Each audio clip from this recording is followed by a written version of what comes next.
But the April 15th Declaration takes each main element of the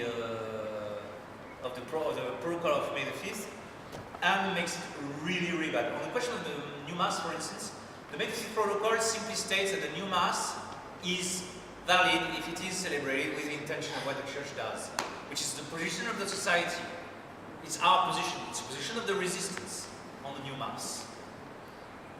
But Bishop Philippe takes that thing and then extends it all the way to saying we recognize that the new Mass was legitimately promulgated and recognize the validity and the legitimacy of all the sacraments of the Novus Ordo.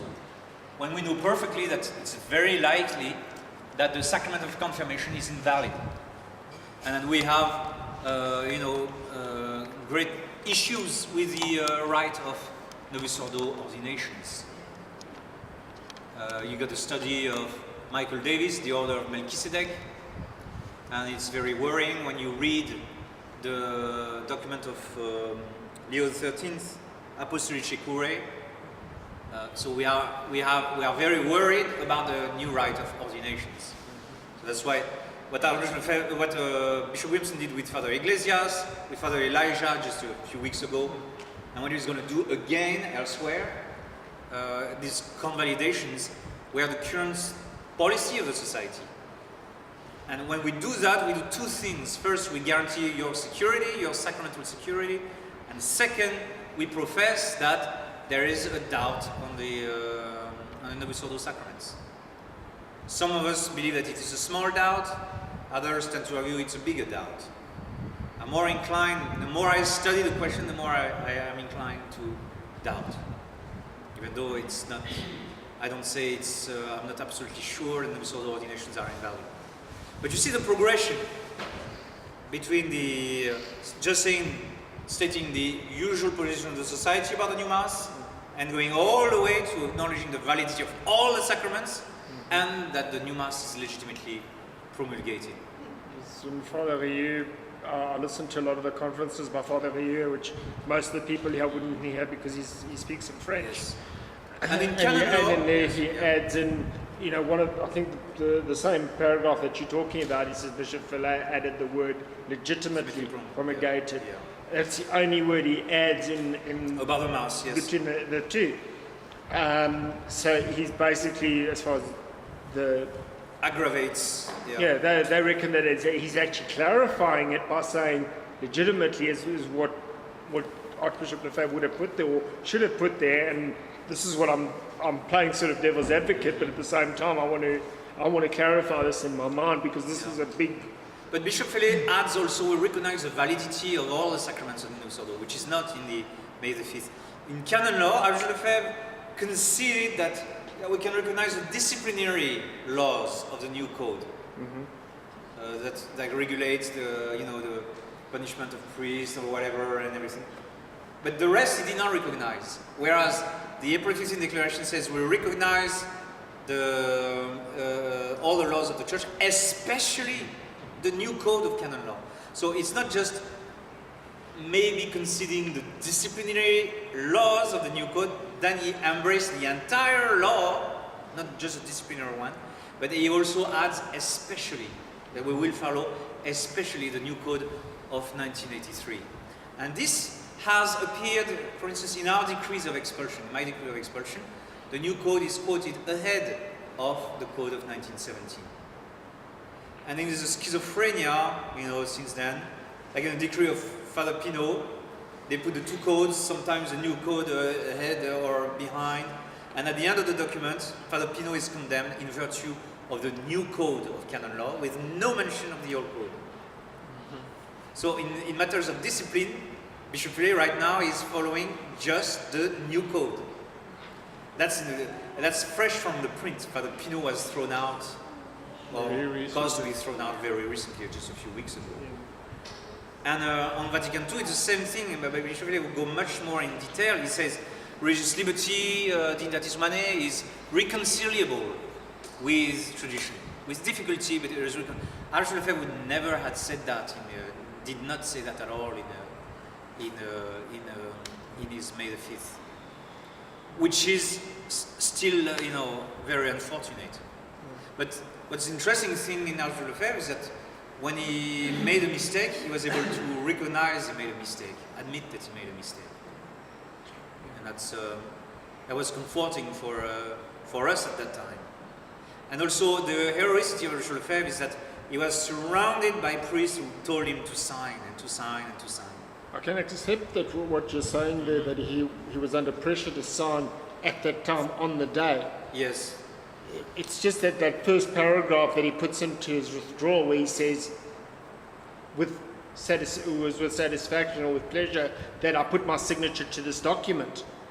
However, and then he brings in the question of the bishops. I don't have the text, but that text, that little maybe part it's of a the formula text. of politeness, maybe it's an unfortunate formula, but I think we have to judge from what he said in all these days, and the fact that he didn't sleep, he didn't eat, he didn't say the rosary like normal, and he was, waiting. Agitated. Agitated, and Father Duchalard saw him coming at the moment of breakfast. Please, you must immediately send this letter to because for him it was very important to withdraw his signature. But he may have used these words, as you say, but Arthur Lefebvre never claimed to be perfect. He never claimed that his position was perfect. When he was arguing with Father de Nantes, with the Sédevacantist, he said, well, I might be wrong in everything, but that's the way I see things as far as I'm concerned. Arthur Lefebvre also never claimed to be the leader of tradition, because I am not your leader. When the Dominicans of Avrier approached him, he says, I am not your grandmaster and everything. I am not your canonical judge. You may ask me sometimes for help, and he did help once or twice, but I am not in charge of you directly. I'm just a friend giving you advice. So Arthur Lefebvre was himself conscious of his own limitations, and he admits, for instance, that he was wrong in the early 70s when he told the seminarians to be able to attend a new mass, which is not all that bad for their vacations. He did that in the early 70s. So he was capable to make mistakes, and he was capable to admit that he had made mistakes. And in a way, that's what makes him a saint as well, because he was not someone who was full of his own infallibility. Whereas in the case of Bishop Fellet, we have somebody who is infallible, especially when he's wrong. That is, when he's got the hand in a cookie jar, he's going to maintain, what he said. He cannot retract the April 15th declaration. For him, it's too much. Because he's in a conference, very revealing conference in France, 5th of May of this year. He said, authority cannot lose the face. We cannot ask too much from the New Rome because authority cannot lose the face. And that applies both to the New Rome, his attitude towards the New Rome, his refusal to ask them to throw Vatican II to the fire, and that corresponds also to his own behavior when he's caught with a hand in a cookie jar.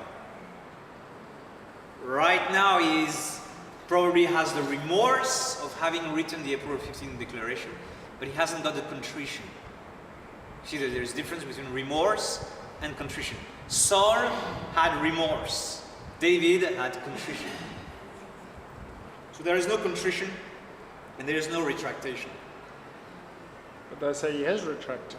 Because he said No, he says, I I withdraw the text. That is, as Father René says, Yeah. that text is not in use right now. But I'm it's not not- using it. It's like the parents catch their child watching pornography. They come back from home. Now we found out that you watched a pornographic DVD last night when we were away. And the kid says, I'm not using it now. So he's not handing over the DVD. He's not breaking the DVD between mom and daddy. And daddy is not making soup from the crumbs of the DVD and having eat the DVD. No.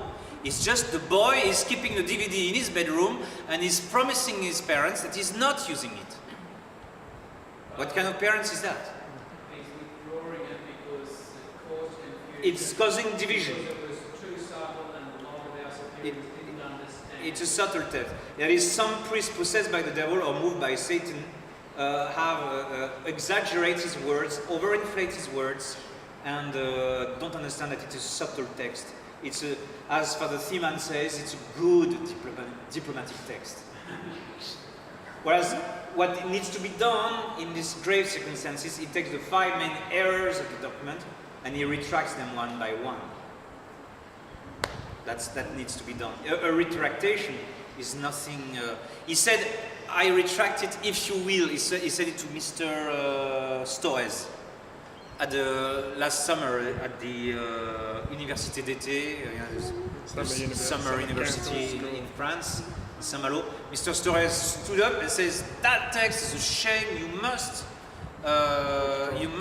retract it. And he said, I'll retract it if you will. That's not a retractation. So, and not only that, but he places the text in the Corunum, which is the official bulletin of the society, which is sent to all the seminarians, to all the nuns, to all the brothers, to all the priests, to all the bishops, to all the members of the Society of St. Pius X. It's the internal official bulletin. Once something is put officially there, it's official. It's the official bulletin. It's like a piece of legislation within the Society of St. Pius X. He puts the text of the declaration and a long text defending the declaration, plus the text of the letter of June 17th, and he states explicitly that the precedent of his declaration is the May the 5th protocol. If Archbishop Lefebvre could do the May the 5th protocol, I was entitled to do the April 16th declaration. And all these also false reasons for his defense of the April 15th declaration. But we discussed this on the internet a few months ago, and that's what you have to tell to your priest, is that the problem is in their mailbox. All they need to do is to read the March Corunum of this year. They need to sit down and look at those texts, study those texts, and the case is made. That this declaration is scandalous. How can Bishop Fellé write it in the first place? And why is he maintaining it as a form of law? And he's repeating that the text is not bad. It's a subtle text. And he's punishing Father Pinault for saying that this April 15th declaration substantiates the resistance which is made to Menzingen. And Father Pinault, in his answer to Bishop Fellé, says, can you tell us that the new Mass is not legitimately promulgated? Can you tell us? And his answer to Father Pinault, Bishop Fellé, answers nothing. He refuses to answer the challenge of Father Pinault on this question. So when you go point by point, Bishop Fellé refuses to change. And when Bishop Fellé condemns Father Pinault, he is using the new code. So he maintains one of the elements of the April 15th declaration, which is a very grave element, which is the following of the new code of canon law. And in Kansas City, he maintains the theory that you can distinguish what is good, bad, and ambiguous in Vatican II. 95%? Yeah, good. 95%. Yeah. Yeah, there's 3 ingredients in his gin tonic. No, it's so he's holding his ground. So as a consequence, you got the priests are disoriented. So you got several opposite teachings within the SSPX. The SSPX becomes like the fraternity of St. Peter, where you had some priests fighting Vatican II and others approving Vatican II. I hope it answers your question to some extent. I need to think about it. Yes. I'm a sort of person. I'll listen to what you say. Take it. It's got to go through the cards. Yeah, of Archbishop Lefebvre. I accept what you say because he wrote, I accuse the council. He wrote, I'm reading at the moment, they haven't crowned him. And they both reject it, but with that little inclusion at the beginning, if he had written something else at the beginning of his rejection of withdraw the signature, if he said, I wish to withdraw my signature I really from this wish document. The book of Father Pivert, I will wish the book of Father Pivert will be translated into English. But the Pivert did a fantastic job. He took all the famous quotes of Archbishop Lefebvre and he put them in logical order. And he shows how these quotes explain each other, basically. He does not give much commentary. 9/10 of the book is the quotes of Archbishop Lefebvre, but they are all placed in logical order. And then they kind of make sense. Where we get this book of Father Pivert? It's published by Father Pivert. What is it called? It's been a bestseller. It's sold thousands of copies in France. I think it needs just like the book of Father Rio, it needs to be translated. They probably are working on it by now. I think. Has he got to really obey Bishop in not saying Mass? All the rest has been condemned. This Father, that you're talking about, that's this one. For the Pinot, that's no, Father I Pinot. mean, beg your pardon. There's Piver and Pinot. Yes, okay. Pinot is the one who got suspended at divinis recently. Now we are, that's also a breach of the custom of the Society of St. Pius X. Archbishop Lefebvre did indeed tell us to establish tribunals, but only for the necessities. That, for instance, for the marriage cases, we have to solve the case, so we need to have a tribunal.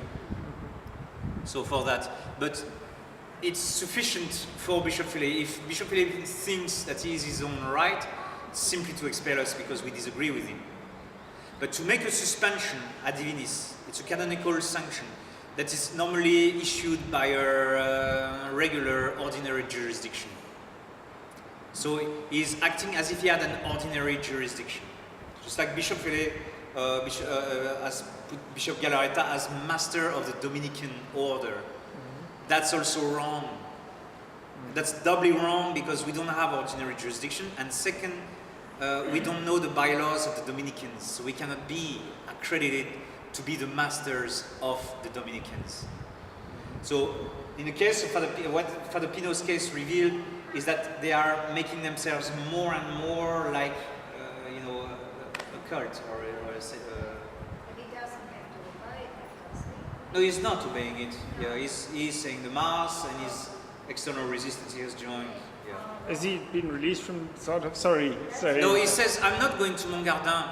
Bishop Philip was asking him to go to Montgardin house and to be under detention there, basically. I mean, do no apostolate whatsoever. So where is he now? Still at Zardov? No, now he's resistance. He's like with Father Rio now. Oh, he's with Father Rio, so he's been released from... Yeah. He says, I had enough. This. I think the goal of Father Pinot has been achieved in the sense that he's exposing the irregularities, and there's tons of irregularities in that trial. For instance, Father Vuillou is a cousin of Bishop Philip. So it's one of the outstanding or the using of stolen materials from their mailbox and the identity theft. Is that still being followed in France? Because they said that was actually an offence in France. That's an offence according to civil law. Yes, normally you should pay 50,000 euros of fine. I guess for that. It's completely illegal. So the proceeding of the trial of Father Pinot also should help more faithful to realize that we have a serious case there, because the way they run things, I guess it's based on the high opinion that they have of themselves. When you hear that, like Father Oxley tells us, because you don't listen to Bishop Philip anymore, you are outside of the church. So it's or they love to say that we have the devil. Like a priest in the Philippines, I won't mention his name. Everywhere I was going, you would get the faithful to recite the grand exorcism of Saint Michael, because the devil in person was showing up. And here you got Father Tuke. I listened to his sermon. That was interesting. And Bishop Philip says we are moved by the devil. We are deceived by the devil. So Father Couture got all his priests to fast on bread and water when I came back to Manila. Just because that devil cannot only be cast out by prayer and fasting. So they want to demonize us. That's also a sign, that they go overboard. I'm not going to fast on Father Pfluger's case. I'm going to have a beer with him. But Are you catching up with Father Pfluger? well, if he wants to meet me, yeah, it'll be interesting. Yeah. Why not? I know him very, very well. As far as I remember, him in the 90s, he was a great anti-liberal priest, superior of the district of Switzerland. So, and he was. I remember we were reciting with great fervor the strongly worded act of consecration of Archbishop Lefebvre in 1984 of the Society of St. Pius X. In the midst of so many treasons and so many ruins, it's very well worded consecration to Our Lady that we should recite. It's not in use anymore, it's not the spirit anymore. Now I was wondering, Bill, where did you hear Father Fugger saying that the beginning of a confession of the faith is a regularization, canonical? Was published in the Angelus. Was it October of last year? It was published in the Angelus. It was probably back to square one interview Ah, yes. Well, that's last year. Yes. Yeah. last year. Yeah. Because now there is a backpedaling going on, but it's not a recent statement of Father Fugger. Oh no. Yeah. Because in my sermon I said it was a month ago. So it's a mistake. I retract. Not only I withdraw, but I retract the statement, the error I have just made, because I, Fr.Chazal, I am fallible. I can be wrong, yes. All right. I'm wrong, especially when I'm wrong. But he said that Father was well after the negotiations with the agreement with Rome. Yes, yeah. So he was. But I think he's been told to keep quiet for some time.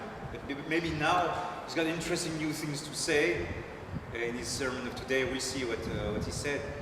But Father Fugger is very revealing. Some priests of the society, like Father Lenné, Father Fugger, are helpful for us because they see us what's the direction of the society is taking. Like the district of Germany tells you a lot where the society is going at large, or what's happening in the United States. And then, but you know, you got very liberal clergy here in Brisbane, so that helps you to see. Like in Lévis in Quebec, they maintained a liberal priest there, and half of the parish now is up in arms. The other half, I don't know, but the half of the parish is gone to the resistance, it seems. Or maybe I'm exaggerating, but I saw 70 people when I was there. Because the local priest is a liberal, and that really helps the faithful to open their eyes. Whereas other priests are not that liberal, like Father Peter Scott and so forth, Father Damien Fox, and those are actually more dangerous to the resistance than those who show their game. Like I would say, Benedict XVI is much worse than Pope Francis, because he is deceptive. That is, with Pope Francis, the man says, "I'm going to destroy the church. You know, let's go." You know, and he rolls his sleeve, and he shows his colors. And for us, Benedict XVI is very deceptive. But I thought Father Fox was a little bit worse with the resistance. Well, as you know, we don't see any sign of even internal resistance on Father Fox. He's chosen to be silent, like Father Peter Scott. Those are the priests who agree with us. We know they agree with us, and so they get sidelined. And I would say it's kind of like the Cardinal Siri option, or Cardinal Taviani. They just keep quiet. They are great teachers. They know better. But they are not going to do anything. That's what Archbishop Lefebvre didn't understand, because he had 400 companions during the council. And he went to see them in the 70s and under the 60s. And he says, "Come on, do something, help me. I'm all alone. It's not possible that we were fighting together in the aula of the council." And so this is what we say to these priests. They are repeating the same mistakes as Cardinal Siri. When they know that the case is made. Yes? Father, I did hear recently that Cardinal Siri was under some personal threat to him or his family, things like that were said. Well, in that case, he's a coward, because he had the possibility to save the church by ascending the throne of Peter. What if they were threatening the Vatican or... That's why the cardinals wear the red sash, the purple sash. It means blood. So they are wearing the red, but they are not shedding the red. So what I say is Cardinal Siri is a coward. I cannot admire the man. His doctrine is fine and everything, but if this was the case, I'm not sure that this is what happened. But if this is what happened, he is a coward, because he could definitely have saved the Catholic Church if he had stood his ground. So couldn't the same thing be happening all the time? People being blackmailed, being possible. But normally, in matters of doctrine, when you are getting blackmailed, then you should get angry. And then you have the proof that they are in the wrong, because they are using blackmail against you. That's why I told, I'm not sure if I told Father Couture, the more you blackmail me, the more I'm going to fight you, because it shows me that you got no reasons to give me. Show me where I'm wrong, but don't blackmail me.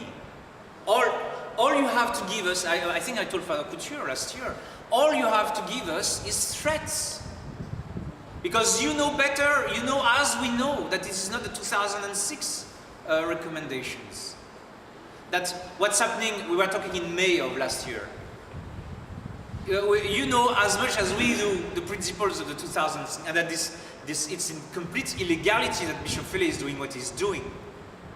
And all you answer to us is blackmail. Father Couture told us at the priest meeting, if you don't agree with Bishop Fele, leave the society. Or we have to go through. We cannot push this deal indefinitely. Otherwise, you are going to become sedevacantist. Only blackmail or vilification.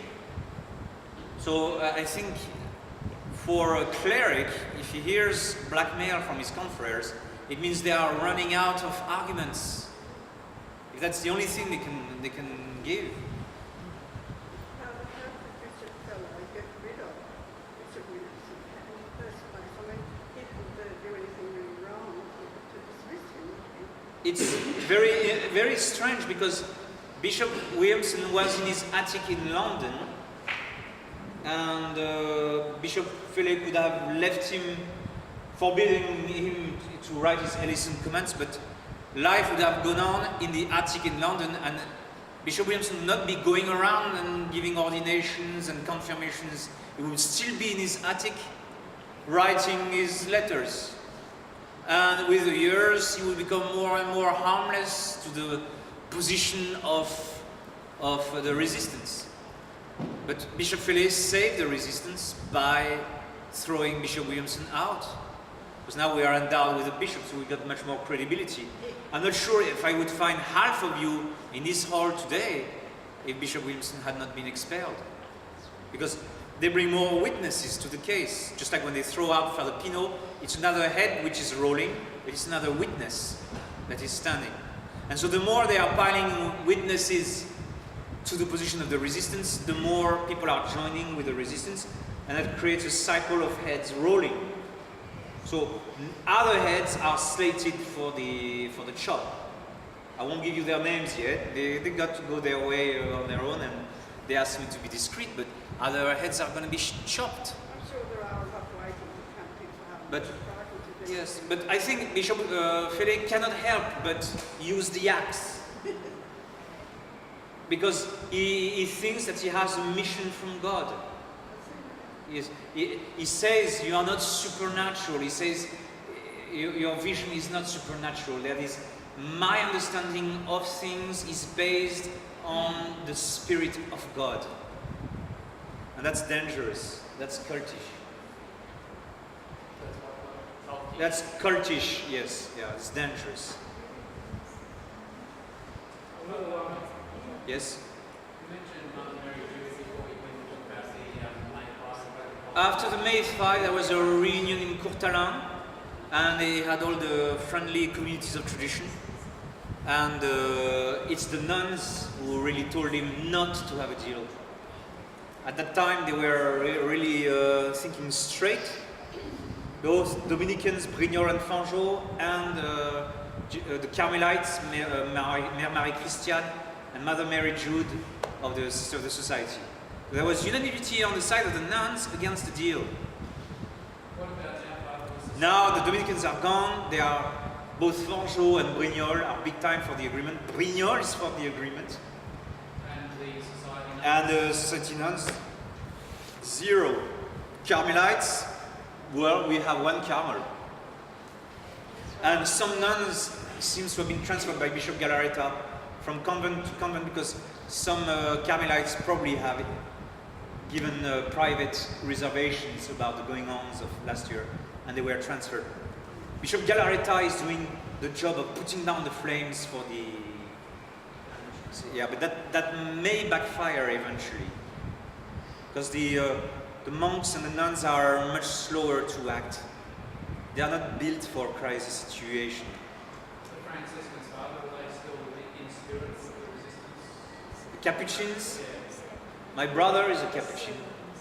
I think he wrote me a letter very disappointing. He says, the deal is off, thanks be to God.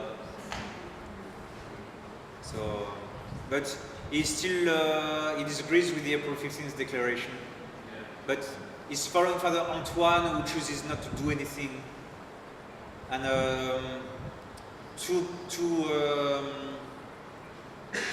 Capuchins came to the US and Canada to recruit for the Third Order. They had Father Emily just near them. They were framed into saying that any member of the Third Order of St. Francis who attends the resistance shall be expelled, and you shall not be admitted into the Third Order of St. Francis if you are part of the resistance.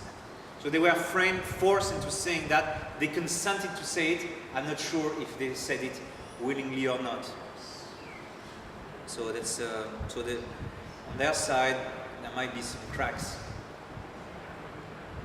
What about the Dominicans? Dominicans, they don't fit in the picture. I believe the way Menzingen is behaving with them is disrespectful.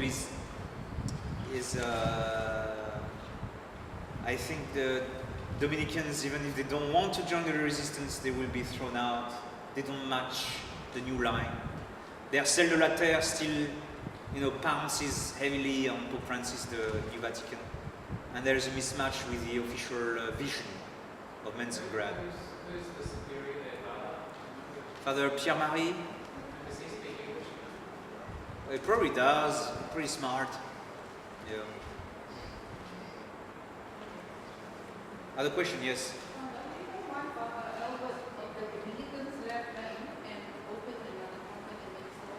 Well, that's very strange because they are not under Avrier. And that's very, very strange. So that's what I'm referring to. This is completely irregular. And so that may lead the Dominicans to join the resistance because this, as I said with Father Pino's case and the other thing, these are irregular proceedings.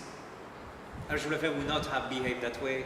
Is Father Albert not with AVA? Does he see things like Chazal? I think he follows Bishop Phillet, yes.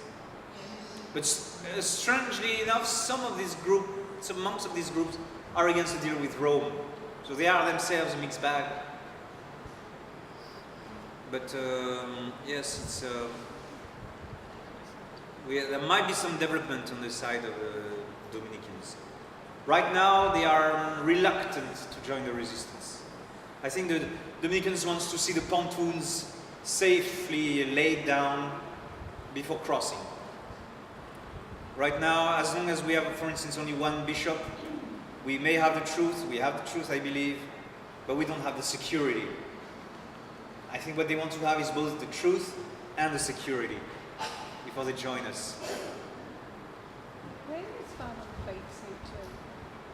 With the Dominicans? He was sent to the Dominicans for some time, Because yes. I'm sure Yes. I got a letter from Yes, them. and then he went to Father Guépin, Yeah, but and then he left Father Guépin. Now we don't know where he is now. I got a letter from the Is he in Avrier now? No, That's from very well. from the Dominicans. Avrier to Father Guépin, but now he's not with Father Guépin anymore. He's No, somewhere but I else. got a letter when he must have subscribed us, and we get a letter regularly. Yeah, Not from the regularly. Dominicans of And AVA. I'm sure that they spoke out against it Yes, in they one did. of those letters. Yep, they Yes, did. yes. Sorry. So, The priests that are outside of the so-called official resistance, I'm thinking of Father Giraud in particular. Giroir? Chihuahua. Yes. What's happening with that is He's they're independent. Yes, I know, but I find that's another thing which I find a little bit disconcerting with the resistance is that you've got quite a few priests who are sort of on their own, Yes. running their own resistance, almost their little parish, that's their little No, for bread instance, and take for instance butter. the anniversary of Bishop Williamson. Father Giroir flew to Washington and was there in the ceremony and everything. So there are good relations, but we cannot force Father Giroir to join, for instance, the Society of St. Pius X Marian Corps. Father Giroir considers himself a priest of the Society of St. Pius X. Even though But he's out. he's not teaming up with Father Joe Pfeiffer. But he's not attacking Father Joe Pfeiffer either. There's no trace of that. I know, I'm just saying he's one we've of been them, but- thrown out in the outer space. Bishop Williamson refuses to recreate the same entity as the Society of St. Pius X because we are suffering from an excessive centralization. And so we are in a phase of maturation. We are trying to find out what we are going to do. If you ask me my personal opinion, I am a feudalist. That is, we need to bring down the powers of the Superior General to 5 years non-renewable mandate. The Superior does not appoint the superiors of district or the superiors of the seminaries, but you must have autonomous and geographical entities with their own seminary, electing their own superior. But with the Superior General, we could maybe have some weight if there is a crisis somewhere, try to help, but not an absolute power of the Superior General. And also to fraction all the properties, all the legal entities, everything, the tribunals, so that you have independent entities. Because if you do not have a decent authority, you're going to have the rule of the mob. And it's not what we want. I'm not going to throw my faithful at the mercy of whoever leads the congregation in this or that place. So I believe there is a need of authority, but we have to return to a feudal, non-modern, modern state-like type of organization. So in that sense, we cannot build our order in the same way as orders were built after the Council of Trent. Like the vast army of the Jesuits and the Black Pope, that is the superior of the Jesuits, doing exactly as he wishes. That's for normal circumstances, because in those circumstances, the superiors of each religious order had a Roman dicastery above it in order to correct the possible abuses of that superior. And they were acting in obedience with the Vicar of Christ. But now we don't have You don't have that a normally acting Vicar of Christ. And so, not to repeat this, what happened last year, I'm in favor of feudalizing. And if Father Giroir wants to be independent because the trust has not been built between him and us on a practical matter, but that's fine, let him be independent. We beg on our knees, we beg him, I am a beggar knocking at the door of Father Hartley, begging at the door of Father Elijah. I kneel before them because I got too many missions and I'm all alone. So I beg them to please help us out, at least. So, but my power, I don't have power over them. I can only beg. I see this vast area, and I can only beg those priests. The only one who really is with me directly is Father Suelo in Manila. But he fell sick, he's weak, so he stays in the seminary there and gives them daily mass, writes the mass for the locals. But with Father Valan Rajkumar in India, it's friendship, so I support him and everything. We coordinate, we get along perfectly. But we haven't established yet anything, any clear. But it's a wish that I have. That's the way I would wish the things could be done ultimately. Yes. And Father Ortiz, here, is that helping also? Yes. He's an independent, so he's with Father Ringrose.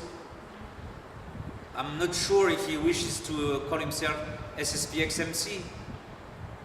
That's beside the point at the moment, because we are facing a complex situation. What we know for sure, all of us, is that the constitutions of the Society of St. Pius X, in that aspect, the chain of command, just a few paragraphs. The rest we keep, the rest we obey to. But these few paragraphs have to be amended at least. And Father Jean 4? For same thing, yes. Is that how it is? Well, Father 4 is not SSPX MC. Well, we have been thrown out, and so faithful are crying for help. That's the situation in which we are now. So we have crying babies. We have to attend them in the best of ways. So it's basically we are learning as we go. I'm not. That's why I refuse to be called the superior of anything. I'm not a superior. And then when we voted for Father Pfeiffer, we gave him a 2-year mandate, and we appointed him boss. So he's a 2-year boss. His mandate expires next year, in the month of August, on the 10th. But I screamed and yelled. I wanted a vote. I wanted one of us to be, prominent and everything. And Father Joe Pfeiffer fits the job perfectly. So I'm happy. I'm happy with that. He's just a boss. That is, we did not qualify anything. That is, he's a front man who kind of tries to, coordinate everything. And Bishop Williamson says, I am not the boss. I am not the leader. I don't want to lead you, but listen to what I say.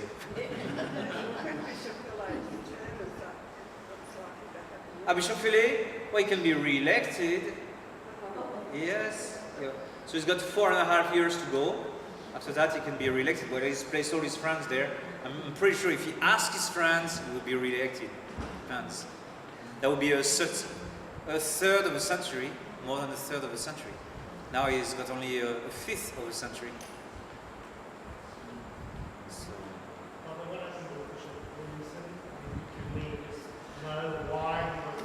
They are not. I don't understand this type of visa. As for my part, I am a Frenchman, and the Frenchman, in 2 minutes it was done.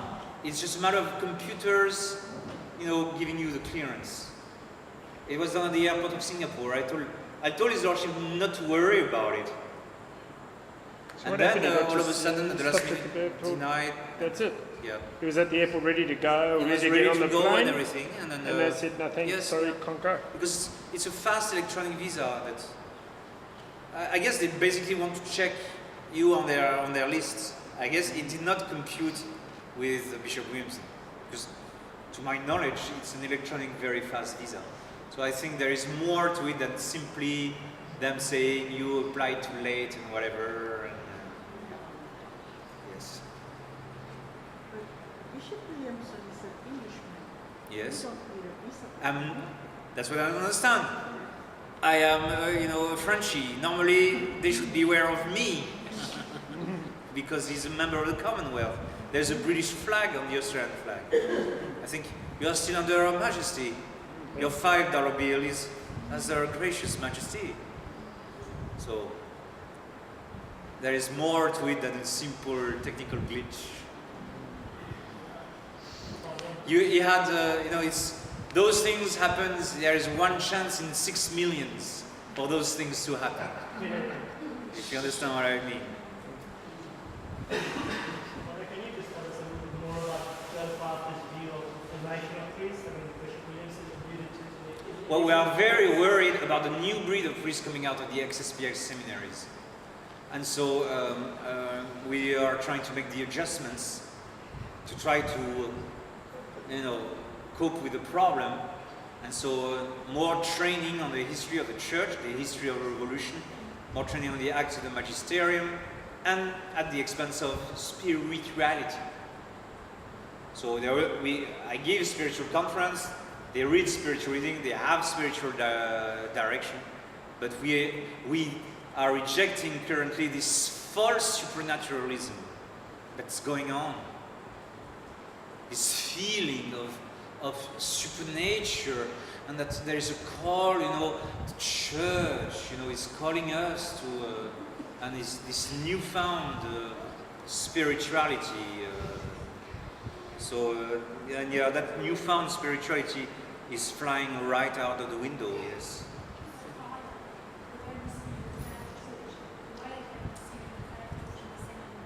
Yes. Well, it's philosophy and theology, yes. We're not changing, we are teaching philosophy. I'm teaching moral theology, dogma 1, dogma 2 to my seminary. And in the first year, they gotta mug their Latin, their scripture, their acts of the magisterium, and so on and so forth. But it's the new spirituality that we are throwing out. Yes. So it's essentially the same formation that Archbishop Lefebvre played. We hope so, but I should have said, if I reading Crétino Joly about the history of the liberal Catholicism in France and the books on the French Revolution, if I hadn't read these things before, I would have trained my seminarians differently. So we want to train them in a more militant way, hopefully, and insist more on the errors, the fighting against the errors, because you have to survive. We have to keep our flock from being eaten up every 20 years by some new breed of liberalism. And so we hope to maybe compensate the failure of the seminaries, the current seminaries of the SSPX. The new $50 million seminary will fix all that, mate? Well, a castle in Spain, yeah, in Virginia, and yes. Disneyland. Yeah, that's it. Yeah. All right. That's, yeah. No, Father 14 is, that's a problem, he's been brainwashed. The new priests are all, in the new doctrine. Like your priest here told one of you, about the April 15 declaration. And so what? There are plenty of good things in Vatican II. Father Todd Stevens say that? No, Father Carl Pepping. Father Carl Pepping, okay? So what? There are good things in Vatican. So Father Bert, I told you the story in the sermon. Father Bert is a newly ordained priest, and he's immediately appointed seminary teacher, and he recommends John Paul II and Benedict XVI for spirituality. And so Bishop Williamson told us, take that spirituality and throw it out of the window. And train their spirituality in a fighting spirituality that insists on the behavior of the patriarchs and the characters of the Holy Scripture, insist on the fighting dimension of the Catholic Church. And so we put our emblem, it's been adopted in Marine Corps, it's a Cairo with two swords. The famed Roman sword, the Gladium Hispanicum of the Roman soldiers. That sword is for hand-to-hand close combat. When the melee is closed, better have a short sword like the Romans had.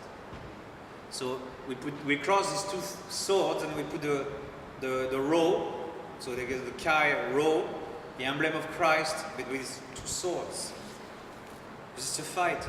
They are not fighting anymore. Father Giroir went to see Father Wegner, and Father Wegner, we are not fighting anymore. And Wegner said, of course, we are not fighting because we've been rebranded. So yes, we are not fighting, and it's a good thing.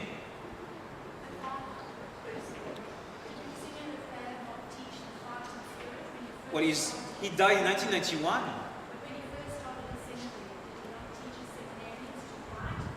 I think he did. In his conference, he is very strong. And that's why they don't publish everything that he says. So that's why I'm saying, why can't they go back to what the senior Lefebvre taught? Because Archbishop Lefebvre is disobedient to the new line of Menzengrad. You mean the... So, and that's for the first time Bishop Williamson told me he has a witness of a priest who told the faithful Archbishop Lefebvre was not that great. A priest told the faithful Archbishop Lefebvre was not that great, and we cannot follow Archbishop Lefebvre altogether. So the time is coming when they are going to start to. Father Lene is, I think it's him, has been expurgating the Asia website from the interesting text of Archbishop Lefebvre. So it's Fahrenheit 495? 91? 91. So they are recreating, the ministry of the truth is very busy. That's 1984 Yes. you're talking about. 1984. I mean, the video, the movie on Archbishop Lefebvre shows you a very tame Archbishop Lefebvre. Very charitable, very supernatural. And then the apotheosis of the documentary is 2007 and 2009, I've been told. So what is that called? The movie on Archbishop Lefebvre. So Archbishop Lefebvre now is changing his mind. He's still writing books from his grave, and his books have a much better tenor. You know, they are much better tuned than what he wrote before. You know, like Open Letter to Confuse Catholics, or the I Accuse the Council. Now those things, that's not. Archbishop Lefebvre wouldn't speak like that today, of course. Actually, a lot of stuff being removed, because even on some existing stuff, like, there's like quotes where you go back and check what said years ago. And when you go to the links, they're like some of the SSDX links, they're not bad, this has just been removed. Yes. And I've noticed that, just looking at that stuff, there's a lot of stuff, it's just disappeared. Yes, And yes. if you've got something, haven't got something to hide, why take it up? And this is ultimate society, so this stuff is disappearing. Yes. Just overnight. And they are enforcing even with copyrights. That is, you want to republish Archbishop Lefebvre, it's difficult. Father, growing up, it was always from the pulpit a fight. It was us and them. Yes, yes. So I've noticed in the last probably, since all of this business with Ryan's been going on, that what you were saying before, it's all softening and Yes. we just don't get that fighting spirit anymore. Did anything come in like internally for the priest? You know what you were saying about that internal email? Like, has anything ever come in internally to make these priests stop this fighting spirit? Because even the older priests are doing the same. Well, it's a paradigm shift. So the shift began at the end of the 90s, around 2000, and then it's a gradual paradigm shift. But how did they gradually do that? Well, it's like, how did the church fall into Mormonism? It's But priests that used to follow, I mean, they used to be so strong. I don't understand. I remember listening to Father Lane. We want to say with King David, mountains of Jeroboam, that not the rain nor the dew fall upon thee, because it's there that the powerful warriors of Israel have fallen. Those priests were powerful warriors, like Father Francis Oxley. He was powerful. Father Ken Novak, we call him the legend in the US, or Father Ken Super Novak. I mean, I was a little kid and I was in awe in front of Father Novak. And I remember Father Ken Novak at the ordination mass of his brother, at the first mass of his brother. He had a seminary come with a sword down the aisle and up the sanctuary, and he gave the sword to Father Novak. It was kind of crazy, but I loved it, you know. and he had the cope and the story. He was preaching the ordination sermon of his brother. You're gonna be the knight, you're gonna be the warrior of Christ. You are about to shed blood. And then he waved his sword. And his poor brother, Father Lawrence Novak, was sinking and sinking in his vessel. He was trying to hide, you know. And then Father Novak has fantastic sermons. He says, you men are wimps. I'd rather have you, all of you men, barbarians, but real men. And so Father Novak was called the legend. And he would, you know, go at the abortion clinics with his rosary, get, you know, courting arrest, whatever. I mean, those were the great and high deeds of Father Novak, and the high period of the Angelus magazine. Those are 10 years of the tenure of Father Ken Novak. Now he says, you know, I shouldn't have done that way. So he himself is, but once in a while he gives sermons against Vatican II. But the heart is not there anymore, and he's not allowed to have the same leeway as. But have like when you were in the society, have you kind of been squelched against? Well, gradually from above, they've been. Yeah, that's what I'm they've saying. been the flames have been put down. You know? So how do they do that? What Well, there are several means. The main means is basically what I would say Father Nelly is doing, Bishop Geraita is doing, is by the cycles of the appointments. That is when a superior time is over, is replaced by a moderate. So, and that induces, is the best way to induce the paradigm shift. But the publications, all these things, you got several vectors. It's a push that comes from different sides. But I remember, Father Ken Novak, he was a little bit crazy, I'm not denying that, but that was great. Overall, people understood it was Father Ken Novak, what do you expect? That's him. And then he really helped the faithful, and then the mass centers were really growing with the ways of Father Novak. So, but this is gone. These are the old days, the heroic days. I hope that the same thing doesn't happen to us down the line. What's the name of the area? RG of Mount Carmel? Someone had something that was named after someone. Yes. I told Father Hugo and Pfeiffer, remove saint. You can maybe ask him to be a patron, don't call him a saint. That Mexican martyr. Yes. And so they took off the saint from the text. I say you're making a mistake. Because we don't recognize the canonization of like Padre Pio is not Saint Padre Pio. We know he is a saint, but we call him Padre Pio. So I don't think maybe it was a mistake to put an uncanonized yet person, but just. Seminaries have been named in the past Yes. after, people, for example, the seminary here in Brisbane, I don't know, there was the Pius Bowl seminary. Yes. Yeah. Not pretending that he was a saint, but just. Yeah. Yeah. But I told them to take down the name, the saint, and they did. Why do they have to choose a patron? I think they love the Father Hugo is a big fan of the Cristeros. So there's nothing wrong with that. I don't think so. Father, how important was the meeting between Archbishop Lefebvre and Father Pio? Well, it was very brief. Then Archbishop Lefebvre asked the blessing of Padre Pio. Padre Pio says, no, you are a apostolic delegate, you are a big man and I admire you. I want your blessing. He says, no, your blessing, no. And it goes back and forth. And at the end, the deal, if I bless you, you bless me, okay? And then promise me that you bless me if I bless you.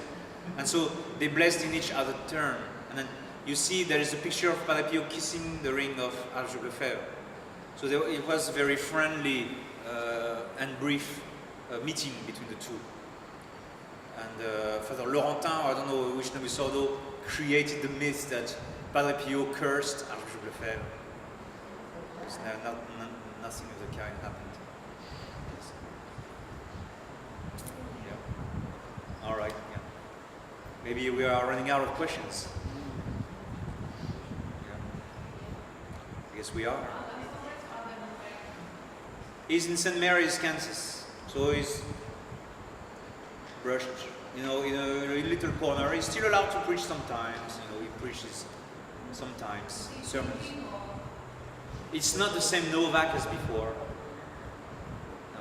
And he himself said, yeah, I was crazy then. Actually, that means he's crazy now.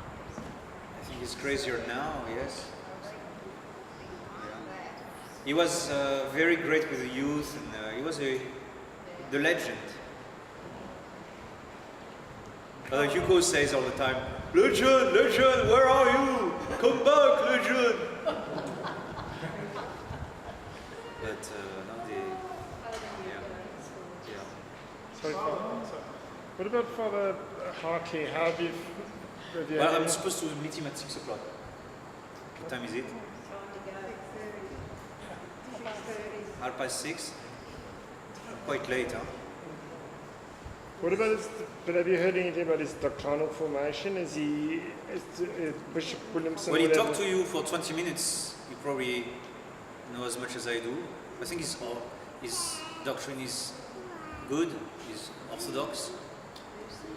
Father Hartley. But isn't that a problem, Father, if he hasn't had formal dogmatic training? You know, it's right for the oldies, they know their dogmas. You know, we go into the same situation as with this. Well, if he agrees with the position of Archbishop Lefebvre, there's nothing to do with the Novus Ordo, nor no Vacantism. Overall, you're going to have a priest like Father Ringrose, like Father Perez, that is a priest who gives you the Catholic I think faith. more the fact is that I don't have anything against the person. He was very brave to talk in front of us all, but what worries me is the fact that he's self-taught and he's not going to, he doesn't want to go and Maybe get self-taught is training. better than Novus Ordo taught, because we have some priests joining us, and they have been affected by the Novus Ordo training. But he was Novus Ordo, wasn't he? Before he... I think he was. Yeah. Yes, you're back in the same position as what you're Yes, saying yeah, with yeah. your priest. That's the part Well, that... give him his chance. You know, I think before we judge him, we need to know fully. I was hoping that the bishop would spend 5 days with him so that we could get to know what's under the hood. So, but please do not make a judgment on him unless you have the elements, because he may be gold for you. Maybe your only way to have a priest permanently in Australia. So, I don't think you can brush him out without. It's the same as any other, we're making the same sort of judgment as we have with the situation we're in now. It's where is the doctrine? Are we going to get the true doctrine? And that's the only thing Well, we that's care about. my wish is that we could learn to know him better. Yeah. I'm flying to Korea tomorrow. I was planning to have him 5 days with me and the bishop in Streaky Bay, Adelaide, and everything. That plan fizzled out. Yeah. So I can't tell you much about him. I'm going to see him tonight. What I expect is going to be very friendly and everything, but you know, and I give a favorable opinion of Father Hartley, and I wish we could continue to know more about him until it seems we have to be patient until it happens. But please do not say in any ways that you have reservations about him. I'm not going to compromise him. You can't. You cannot have reservations if you have not heard his case and you don't know what's in his mind. But neither you nor I know exactly what's in his mind. So I beg you to be patient and then to give him a chance, because you have priests of the resistance coming off all kinds of horizons, like Father Iglesias, Father Ribas, even Father Perez, who came from the Institute of Christ the King. So, you know, the resistance is a mixed bag. It's the Ark of Noah's Ark. Both you faithful and us priests. So they call me crazy, and they may be right. But we all have our limitations, and I don't believe in the perfection of the resistance. The imperfection of the XSPX is that it thinks itself to be too perfect to fail. Better if we have a low opinion of ourselves, and then God can use weak instruments. So I would say express your sympathy to Father Hartley. You know, express your hopefulness to him. So far, I have not have any evidence of anything condemnable from him, anything to be condemned from him.